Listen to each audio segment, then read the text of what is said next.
for us Tampa natives that Gasparilla just keeps getting bigger and bigger. The traditions of crews, invasions, beads, and parties are stronger than ever. And it all started with a pirate named Gaspar. Here to give us a history lesson is Dr. Charles McGraw from the Plant Museum. Welcome.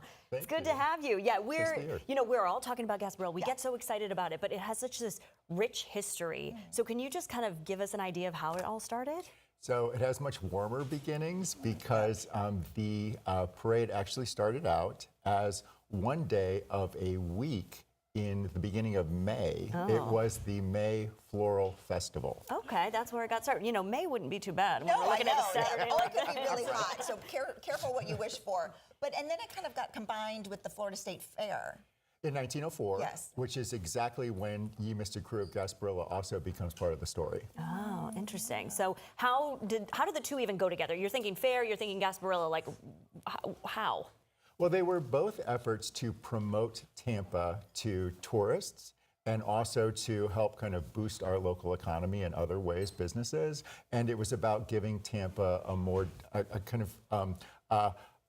identity that would appeal to outsiders. And it certainly did, didn't it? Yeah. And for years, Gasparilla was celebrated right there on the grounds of the Plant Over Museum. 70 years, yeah. So until the new state fairgrounds was built in the mid-1970s. Yeah. So you mentioned Ye Missed a Crew, and that's kind of like where it got started. Is that then just developed into all the other crews? How did they then continue to grow? So because it was a pre-existing parade, there are other groups that are there from the beginning. I think the Shriners are probably the most well-known. But Ye Missed a Crew is the first effort to link our parade to Mardi Gras traditions. And so they introduced the crew system. Okay. Yeah.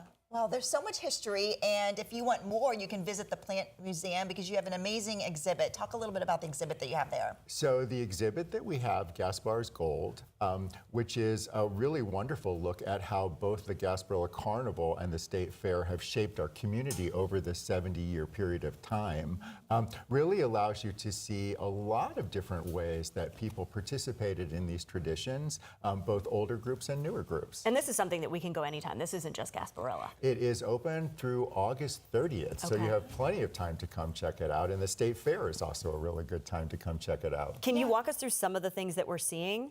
Yeah, so you are seeing some coronation items from Ye Missed a Crew, and that one bit of film that we just saw right now.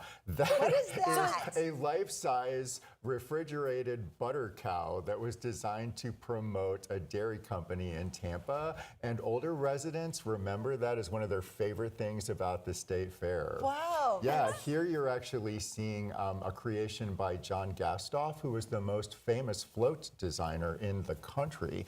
He started doing Gasparilla in 1911, and not only did he do floats, he did grotesque heads for both our festival, they were a papier-mâché mask, and also for Mardi Gras. That's one of his illustrations right there. Goodness. And he actually invented that image of Jose Gaspar with the dagger with the blood dripping down, and part of that was for a grotesque head. Oh, look at this. That's a Latin American Fiesta Association crown. It's gorgeous. They formed in 1927. They've had a royal court since 1933, and they've just done amazing work in the community. That's Crew of Venus, which is an actual crew that started in New Orleans. And they were an all-women's crew in New Orleans, very controversial in the 40s, and then they came here in the 1960s.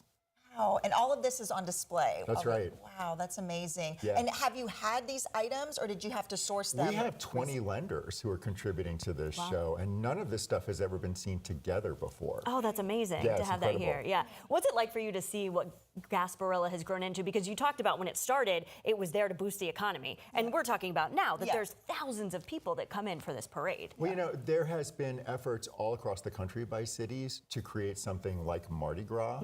We are one of the only cities that has been successful, right? It is one of the most popular parades in the country.